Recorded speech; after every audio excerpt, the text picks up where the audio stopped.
সবাই বোর্ডের দিকে তাকাও। দেখো বোর্ডে আমরা কি লিখেছি, একটা ছক এঁকেছি।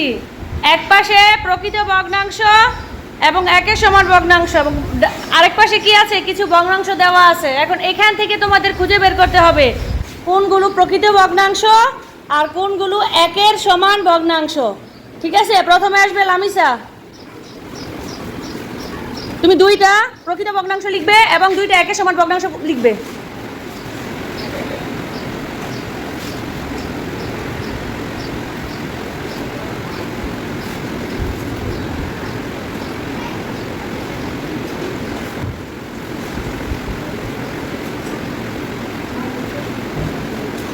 লামিসা তুমি বলো তো, এই যে তুমি প্রকৃত ভগ্নাংশ লিখলা, কত লিখেছ? আরেকটা কত লিখেছ? কেন এটা প্রকৃত ভগ্নাংশ? যে ভগ্নাংশের হর ছোট, হর বড়, লব ছোট তাকে প্রকৃত ভগ্নাংশ বলে। তো এখানে কি আছে বলো? এখানে 2 বড় 1 ছোট, মানে হচ্ছে হর বড় লব ছোট। তাহলে একের সমান ভগ্নাংশে কত লিখেছ? 4 ভাগের 1 1 ভাগের 1, 4 ভাগের 1। 4 ভাগের 4 1 ভাগের 1। এটা একের সমান কিভাবে হলো? 4 কে 4 দিয়ে ভাগ করলে 1 হয়। 4 কে 4 দিয়ে ভাগ করলে কত হয়? 1 হয়। আবার 1 কে 1 দিয়ে ভাগ করলেও 1 হয়। ওর জন্য একটা হাততালি হয়ে যাবে। আচ্ছা, এরপরে কি আসবে? একটা ছেলে, তরিকুল।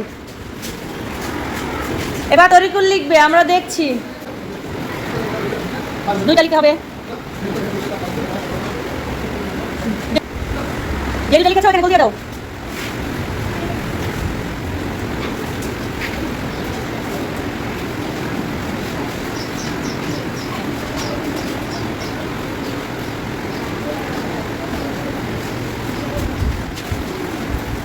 ঠিক আছে, ওর জন্য একটা হাততালি হয়ে যাক। এরপর হামিদা আসবে। হামিদা, হামিদা কই?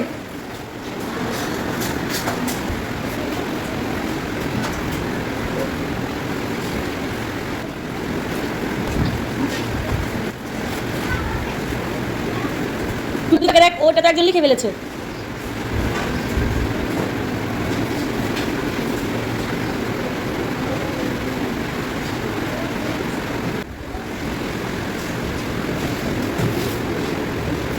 এবার একের সমান ভগ্নাংশ।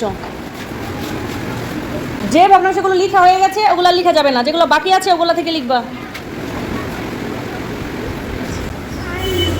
আর নেই একের সমান ভগ্নাংশ নেই। মাহিবা কই? মাহিবা। হামিদা বলতেছে আগে একের সমান ভগ্নাংশ আর নাই, বোর্ডে লেখা নাই। দেখো তো ঠিক বলতেছে কিনা। আচ্ছা, নাই কেন? এখানে তো আরো কিছু ভগ্নাংশ গোল ছাড়া আছে, গোলদার ছাড়া আছে না? ওইগুলা লিখলা না কেন? এগুলো একের সমান নয়। একের সমান নয়, তাহলে এগুলো কি ভগ্নাংশ?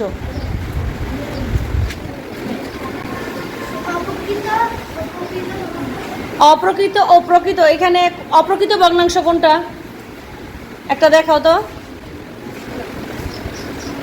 এটা অপ্রকৃত ভগ্নাংশ। কেন এটা অপ্রকৃত ভগ্নাংশ?